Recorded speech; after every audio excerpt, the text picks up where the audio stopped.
नमस्कार विद्यार्थी मित्रों, जय राजेश्वर भगवान, जय राजा राम। आप सबको आज हम हिंदी विषय में कक्षा 8 में एक महान व्यक्ति के बारे में पढ़ाने वाले हैं और एक महान व्यक्ति के जीवन चरित्र के बारे में हम समझने वाले हैं। तो विद्यार्थी मित्रों, आज हम एक ऐसी विभूति की बात करेंगे, महान व्यक्ति की बात करेंगे जो भारत के महान व्यक्ति हो चुके थे और उनका कार्य बहुत ही अच्छा था। भारत के प्रधानमंत्री रह चुके थे।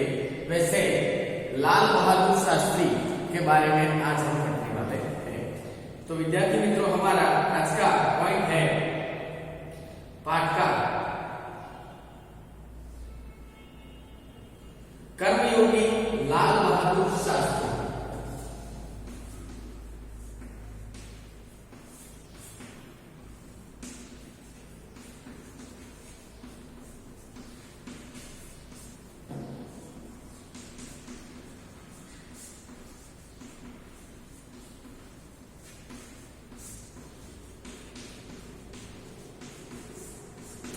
कर्मयोगी लाल बहादुर शास्त्री जो भारत के एक उत्तम व्यक्ति भी थे और एक उत्तम प्रधानमंत्री के रूप में भी रह चुके थे।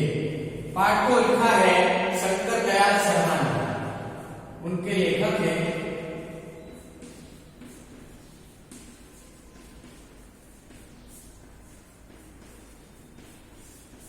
शंकर दयाल शर्मा जी ने इस पाठ को यहाँ पर रजू किया है। तो विद्यार्थी मित्रों, हम पाठ को डीप में समझेंगे।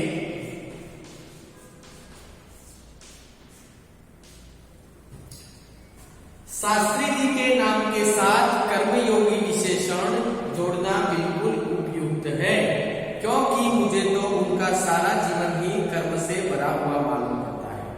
शंकर दयाल शर्मा जी कहते हैं कि शास्त्री जी का जीवन कर्म से भरा हुआ मुझे मालूम पड़ता है। शास्त्री जी सामान्य परिवार से ऊपर उठकर देश के प्रधानमंत्री के जिस महत्वपूर्ण पद पर पहुंचे, उसका रहस्य उनके कर्मयोगी होने से ही छिपा हुआ है। शास्त्री जी एक सामान्य व्यक्ति थे और सामान्य व्यक्ति से वो एक भारत के महान प्रधानमंत्री बने। तब उनकी सादगी, सामान्य उनकी जो विनम्रता थी वो महान थी। उनका रहस्य उनके कर्मयोगी होने से ही छिपा हुआ है। वह उन लोगों में भी थे नहीं थे जो भाग्य पर भरोसा करके बैठे रहते हैं और अचानक कभी सफलता मिल जाती है। वह उन लोगों में से थे जिनको अपनी हथेली की लकीरों के बजाय चिंतन और कर्म की शक्ति पर भरोसा रहता था और क्रमशः अपने जीवन का रास्ता बनाते हुए आगे बढ़ते थे। शास्त्री जी के लिए कर्म ही ईश्वर था और उसके प्रति बिना किसी फल की आशा पूर्ण भाव से समर्पित रहते थे।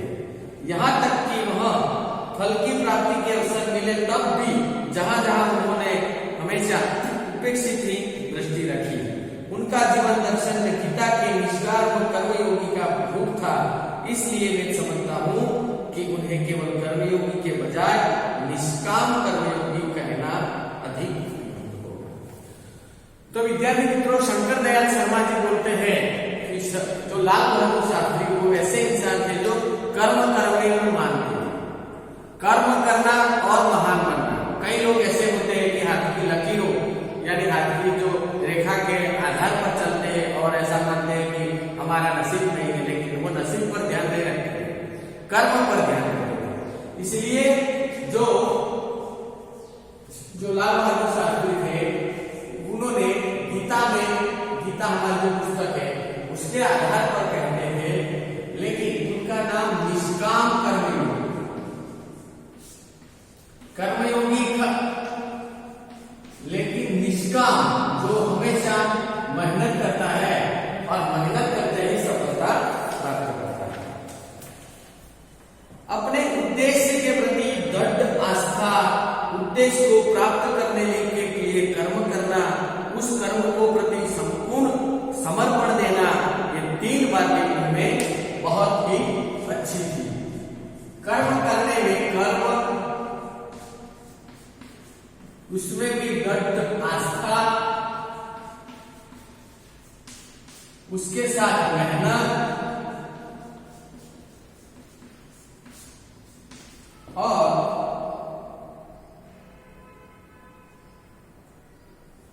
समर्पण, कर्म के प्रति पूरा समर्पण, ये तीनों भावना जो रखते थे कर्म के लिए दृढ़ आस्था, मेहनत और समर्पण करके ही आगे बढ़ते थे। अपने एक भाषण में उन्होंने इसी तरह के विचार व्यक्त करते हुए कहा था कि यहाँ तक कि भले ही आप राजनीतिक क्षेत्र या सामाजिक क्षेत्र या किसी अन्य क्षेत्र में कार्य करते हैं, यदि आप उसमें सफल होना चाहते हैं, अपने दायित्व को पूरी तरह से निर्वाह करना चाहते हैं, तो आपके कार्य और समर्पण तथा भक्ति और कर्म में समन्वय होना चाहिए। आपका समर्पण, मेहनत, कर्म और दृढ़ आस्था, इन चारों वस्तुओं में आपका समर्पण होना चाहिए।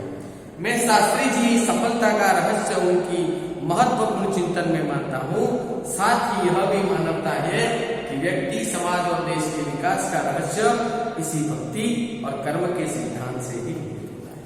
व्यक्ति जैसा कर्म करता है वैसा ही उन्हें फल मिलता है, लेकिन कर्म करना है, साथ में मेहनत करनी है और उसके ऊपर समर्पण लगा देना है, पूरा जी जान उसको लगा देनी है, तो हमें सचमुच सफलता मिलेगी, इसमें कोई दो राय नहीं।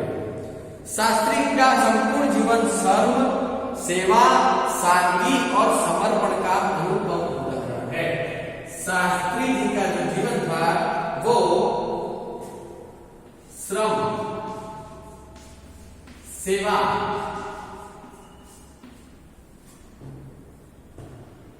सादगी और समर्पण, ये भाव से युक्त था और ये भाव उनके अंदर फूट फूट कर भरे हुए थे। तो कर्मयोगी थे, उनके जीवन के लिए चार महत्व के पॉइंट थे: श्रम, सेवा, सादगी और समर्पण। और इस भाव के कारण वो आगे बढ़ सके थे। उनके ये गुण केवल उनके कार्यों को विचारों में अभिव्यक्त नहीं पाते थे, बल्कि उनको देखने में ही इसी स्वभाव का एहसास होता था। हम कर्मयोगी लाल बहादुर शास्त्री को देखे तो भी हमें पता चल जाता था कि ये कितने महान थे। उनके अपने व्यक्तित्व में विचारों का अनोखा समन्वय था। वह जो कुछ भी कहते थे वही करते थे, वो जो बोलते थे वही करते थे, जो कुछ भी करते थे एक राष्ट्र के लाभ के लिए करते थे। मुझे लगता है कि यह उनके जीवन की एक विशेषता थी, जिनके कारण देशवासियों पर इतना अधिक विश्वास करते थे और उन्हें इतना चाहते थे कि पंडित नेहरू के समृद्ध राजनीतिक विरासत को संभालना और उसे आगे ले जाने का काम बहुत कठिन था, लेकिन उन्होंने देश के यह साफ साफ देखा था कि इसे संभालने की ताकत शास्त्री जी में है और शास्त्री जी अपने निर्मल चरित्र, दृढ़ संकल्प शक्ति द्वारा देश की इन आकांक्षाओं को पूरा करेंगे। लाल बहादुर शास्त्री जितने सादगी वाले दिखते थे और उतने ही नेक कार्य करते थे, देश को आगे बढ़ाने का कार्य करते थे। लाल बहादुर शास्त्री जब प्रधानमंत्री थे उसके पहले पंडित जवाहरलाल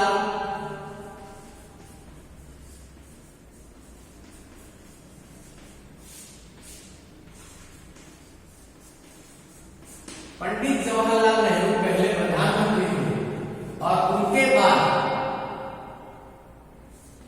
लाल बहादुर शास्त्री प्रधानमंत्री बने।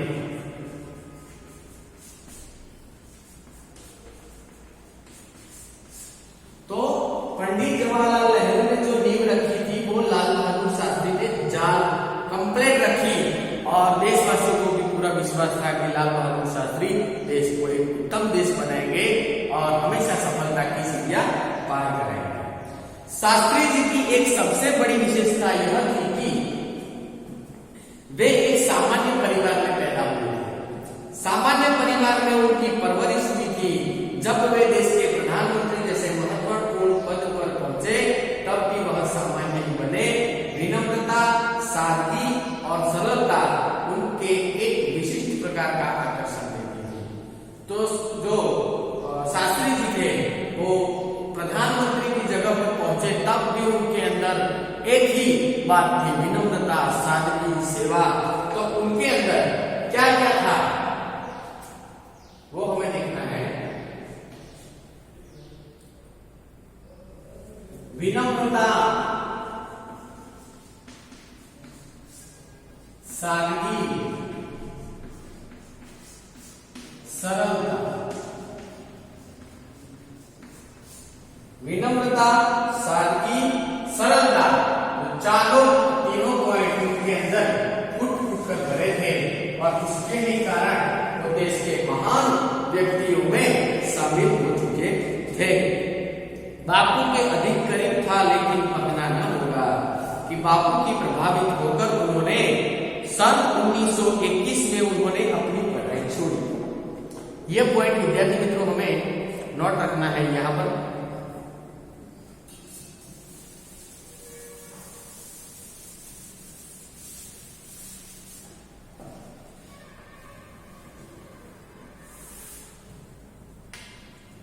सन 1921 में उन्होंने अपनी पढ़ाई छोड़ी।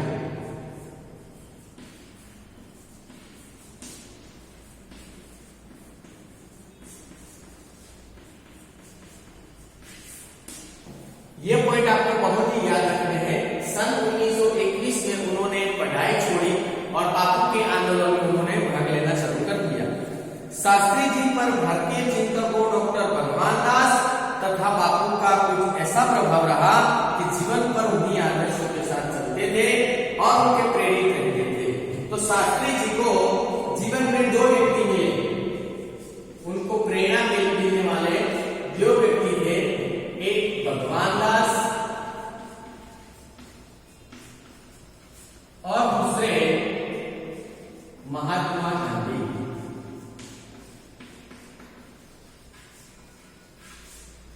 इन दो व्यक्तियों से प्रेरणा लेकर उन्होंने अपना काम किया। शास्त्री जी के संबंध में मुझे बाइबल की वह युक्ति बिल्कुल सही जान पड़ती है कि विनम्र ही पृथ्वी के वारिस हुए, और जो व्यक्ति विनम्रता रखेगा, विनम्र रहेगा, सबके साथ ही मिलकर रहेगा, वो पृथ्वी का वारिस बनेगा। शास्त्री जी ने जब हमारे देश के स्वतंत्रता संग्राम में प्रवेश किया तब वो स्कूल में विद्यार्थी थे और उनकी उम्र 17 वर्ष की। जब स्वतंत्रता संग्राम में उन्होंने भाग लिया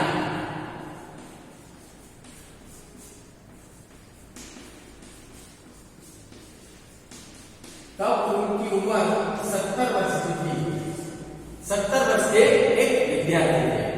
गांधी जी के आह्वान पर स्कूल छोड़कर आ गए। इसके बाद काशी विद्यापीठ में उन्होंने अपनी शिक्षा पूरी की। उनका मन हमेशा देश की आजादी और सामाजिक कार्यों के प्रति लगाव रहा। परिणाम यह हुआ कि सन 1926 में वे लोक सेवा मंडल में शामिल हुए। सन 1926 लोक सेवा मंडल में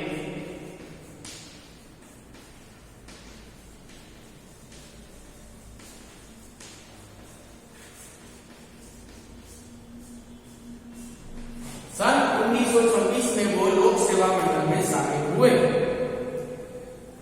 जिनके जीवन भर सदस्य रहे। इनमें शामिल होने के बाद वे शास्त्री जी गांधी जी के विचारों के अनुरूप अछूतोद्वार के साथ काम करना लगाया। यहां से शास्त्री जी का जीवन का एक नया अध्ययन शुरू हुआ। सन 1930 में जब नमक का कानून तोड़ दो आंदोलन शुरू हुआ तो उसमें उन्होंने जेल में जाना पड़ा। तो उन्होंने सन 1930 में नमक जो सत्याग्रह था उसमें उन्होंने भाग लिया और उसके कारण उनको जेल में जाना पड़ा।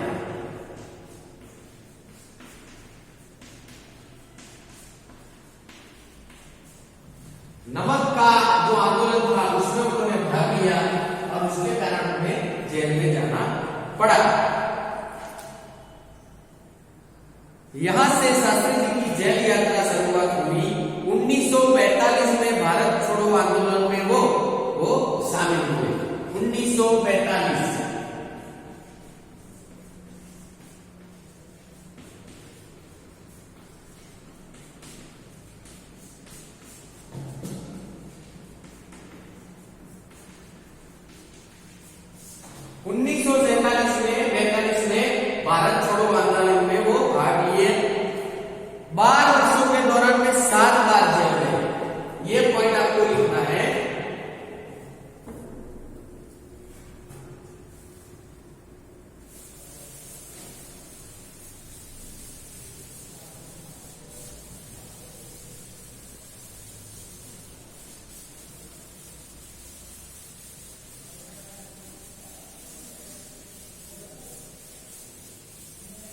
विद्यार्थी मित्रों, 12 वर्ष के दौरान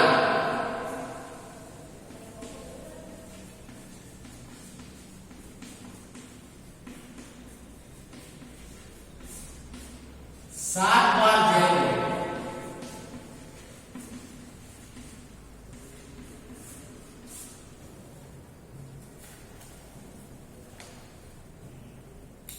इसी से अंदाजा लगाया जा सकता है कि उनके अंदर की देशभक्ति कितनी ललक थी। दूसरी जेल यात्रा उन्हें सन 1932 में किसान आंदोलन में भाग लेने के लिए करनी पड़ी। सन 1932 किसान आंदोलन में उन्होंने भाग लिया, जिससे वह जेल गए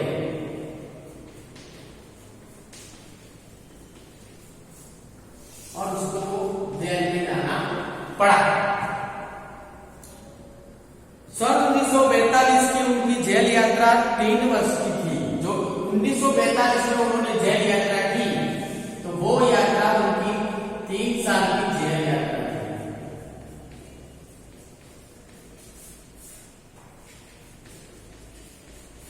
सन 1945 में उन्हें 3 साल की जेल हुई। इस 42 के वर्ष में उनको 3 साल की जेल हुई, जो सबसे बड़ी जेल यात्रा थी। इस दौरान शास्त्री जी यहाँ एक गांधी जी द्वारा बताए गए रचनात्मक कार्यों में लगे हुए थे, वही दूसरी और पदाधिकारी के रूप में जन सेवा लोक कार्यों में भी रहे। सन 1935 में वे संयुक्त प्रांतीय कांग्रेस कमेटी के सचिव बनाए गए। सन 1935 में वो संयुक्त राष्ट्र कांग्रेस सचिव बने। 1935 और वो 38 तक रहे। किसानों के प्रति उनके जीवन में विशेष लगाव था, इसलिए सन 1937 में किसानों की दशा का अध्ययन करने वाली कमेटी का अध्यक्ष बनाया गया। तो सन 1936 में किसान कमेटी के अध्यक्ष बने।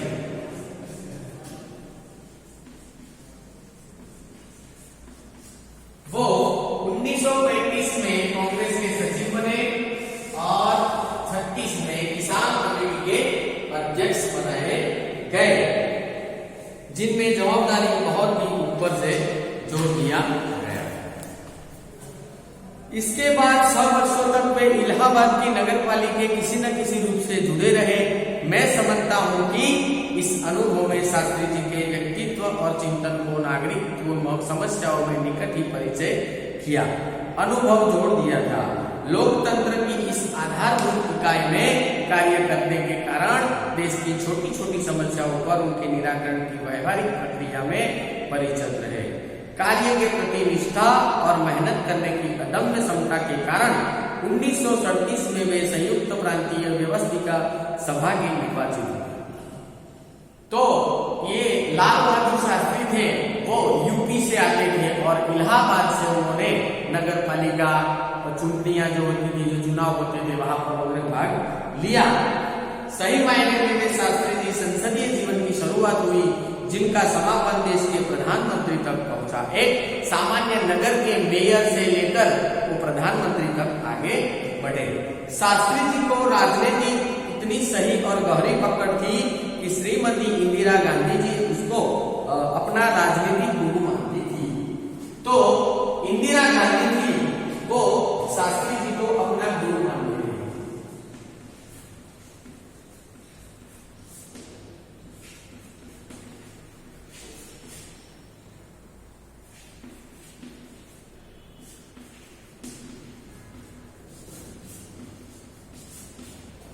राजनीतिक गुरु,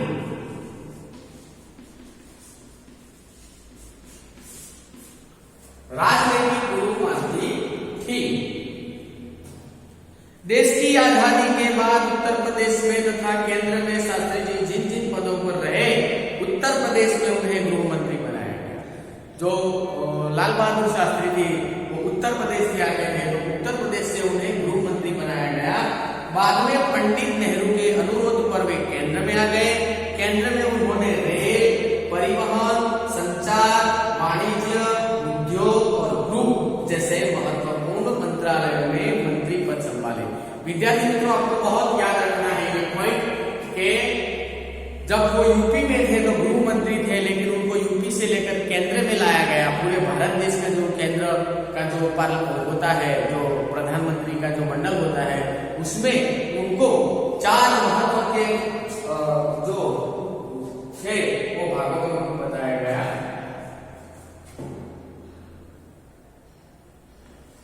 शास्त्री जी को केंद्र सरकार ने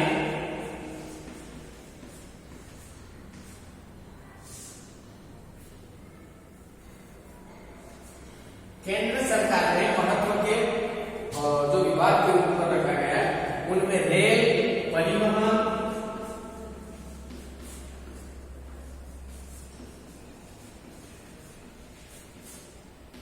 गृह, संचार, रेल, परिवहन, संचार, वाणिज्य, उद्योग,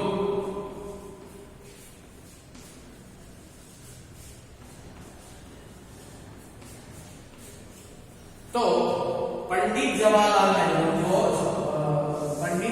नेहरू ने अपना जो केंद्र सरकार थी उसमें एक महत्व के पॉइंट पर उनको महत्व के मंत्री के रूप में उनको बनाया गया। रेल मंत्री, परिवहन मंत्री, गृह मंत्री, उद्योग मंत्री, वाणिज्य मंत्री और संचार मंत्री का उनको देखभाल की गई। इन पदों पर रहते हुए शास्त्री जी ने अपनी जिन प्रशंसनीय दक्षता का प्रमाण दिया वह हमारे देश का है। अपने मंत्रालयों के कार्यों के उनका दृष्टिकोण अत्यंत व्यवहारिक तथा सभी प्रकार की अनौपचारिक से परे होता था। वे अपने को कभी भी ऊंचे पद का पहुंचने का कारण मानते नहीं थे। उनकी बड़ी बड़ी सीधी धारणा थी कि वे जनता के शासक नहीं थे बल्कि जनता के सेवक थे। वो ऐसा मानते थे कि वे शासक नहीं थे, मैं जनता का सेवक हूं, वैसी उनकी भावना थी। ऐसी भावना से कार्य करते हुए उन्हें मंत्रालय में लोकप्रियता मिली थी, साथ ही साथ देश में लोकप्रियता मिली। इसी लोकप्रियता के परिणाम पंडित नेहरू के निधन के बाद प्रधानमंत्री के रूप में स्वीकार किया गया। पंडित जवाहरलाल नेहरू थे, उनके बाद उनको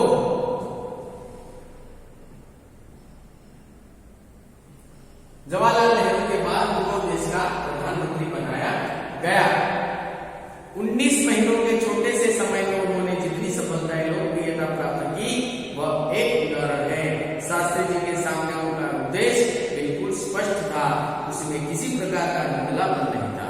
जब शास्त्री जी को प्रधानमंत्री बनाया गया तो उन्होंने सचोट कार्य की और इतनी लोकप्रियता प्राप्त की केवल 19 महीनों में, और उस लोकप्रियता से शास्त्री जी एक महान प्रधानमंत्री और देश के सच्चे सेवक के रूप में उजागर हुए।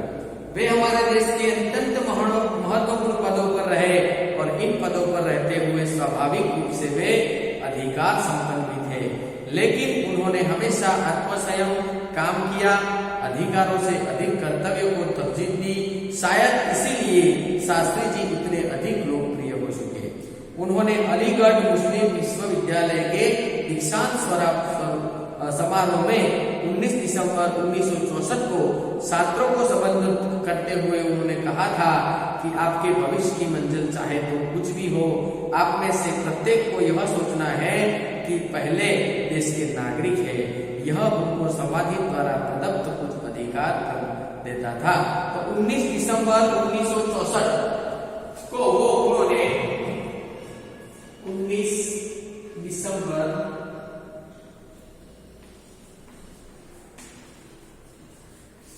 1964 को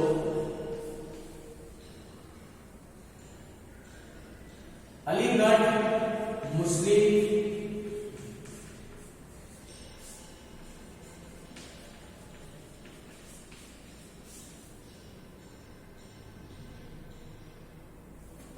दीक्षांत समारोह में, विद्यालय के दीक्षांत समारोह में उन्होंने विद्यार्थियों को बताया था कि पहले हम भारत के एक नागरिक हैं, वो भावना हमें याद रखनी है।